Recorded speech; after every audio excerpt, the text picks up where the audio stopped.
बार की बात है, एक गरीब लड़की रीना व उसकी मां लक्ष्मी सड़क पर जा रहे थे।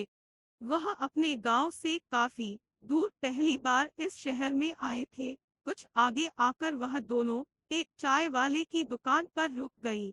कुछ पल यहाँ वहाँ देखने के बाद लड़की की मां लक्ष्मी दुकान वाले के पास पहुंची और उससे कहने लगी, भैया हम आज ही सोनापुर गांव से आए हैं। हमारा इस शहर में कोई भी नहीं है। क्या आप मुझे अपनी दुकान में कुछ काम दे सकते हैं जिससे मैं अपनी बच्ची का पेट भर सकूं? इस पर चाय की दुकान वाला कहने लगा, बहन मेरे पास तुम्हारे लिए कोई बड़ा काम नहीं है और ना ही मैं तुम्हें इतने पैसे दे पाऊंगा। इस पर लक्ष्मी कहने लगी, भैया मुझे पैसे की जरूरत नहीं है। मैं आपके बर्तन भी मांज लूंगी, बस आप उसके बदले में मुझे इतना खाना दे देना कि जिससे मेरी बच्ची का पेट भर सके। दुकान वाला कहने लगा, ठीक है बहन, लेकिन तुम रहोगी कहाँ? इस पर वह बड़ी मायूसी से कहने लगी, भैया मेरा इस दुनिया में कोई नहीं रहा, क्योंकि रीना के पिता का देहांत हो गया है, जिसके बाद मेरे ससुराल वालों ने मुझे और मेरी बेटी को धक्के मारकर घर से बाहर कर दिया है। वह बोली, अब तो मुझे ही अपनी इस बच्ची को पालने के लिए कुछ ना कुछ काम करना पड़ेगा। आपको मंजूर हो तो मैं आपकी इस दुकान में ही सो जाऊंगी। सुबह जब तक आप अपने घर से आएंगे तब तक मैं आपकी दुकान में झाड़ू पोछा व बर्तन साफ कर दिया करूंगी। इसके बदले में आप बस मेरी बेटी को कुछ खाने को दे दिया करना। लक्ष्मी की ऐसी बातें सुनकर चाय वाले का मन पिघल गया और उसने लक्ष्मी की बात मान ली। दोनों मां बेटी वही दुकान में रहने लगी और काम करने लगी। ऐसे ही उनका समय बीतने लगा।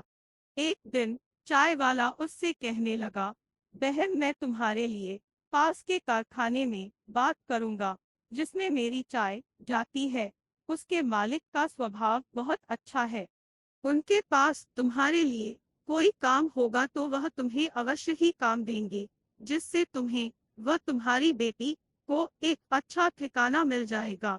यह कहकर चाय की दुकान वाले भैया ने जब कारखाने के मालिक से उन दोनों के बारे में बात की तो मालिक ने कहा, ठीक है, हमारे घर पर एक काम करने वाली की आवश्यकता है, इसलिए तुम उसे हमारे घर भेज देना।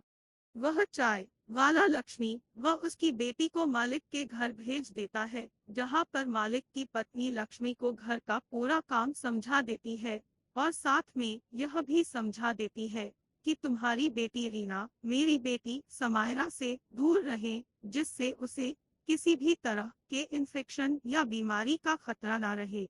एक दिन लक्ष्मी रसोई में काम कर रही होती है कि अचानक उसकी बेटी रीना के चीखने की आवाज सुनाई देती है। लक्ष्मी भागकर वहां जाती है तो देखती है रीना ने समायरा की फ्रॉक हाथ में ले रखी है और उसे देखकर बहुत खुश हो रही है। इतने में मालकिन भी वहां आ जाती है और लक्ष्मी व रीना को डांटने लगती है। वह कहती है, लक्ष्मी मैंने तुमसे कहा था न कि समायरा की किसी भी चीज को मत छूना और उससे दूर रहना। यह कहते हुए मालकिन समायरा की उस फ्रॉक को रीना को ही दे देती है और कहती है, अब इस फ्रॉक को तुम ही पहनना।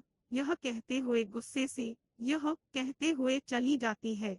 एक दिन मालकिन व लक्ष्मी पास के बाजार में सामान खरीदने साथ में जाती है और रीना व समायरा घर पर अकेली रह जाती है।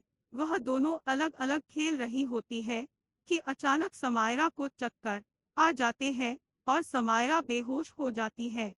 तभी पास ही खेल रही रीना की नजर समायरा पर पड़ जाती है और वह भागकर उसके पास पहुंच जाती है। रीना समायरा के ऊपर पानी की बूंदें डालती है जिससे उसे होश आ जाए, पर समायरा अपनी आंखें नहीं खोलती। रीना घबराकर बिना देर किए पड़ोस में जाकर शोर मचाकर यह बताती है कि देखो समायरा को पता नहीं क्या हो गया है और वह उठा नहीं रही है।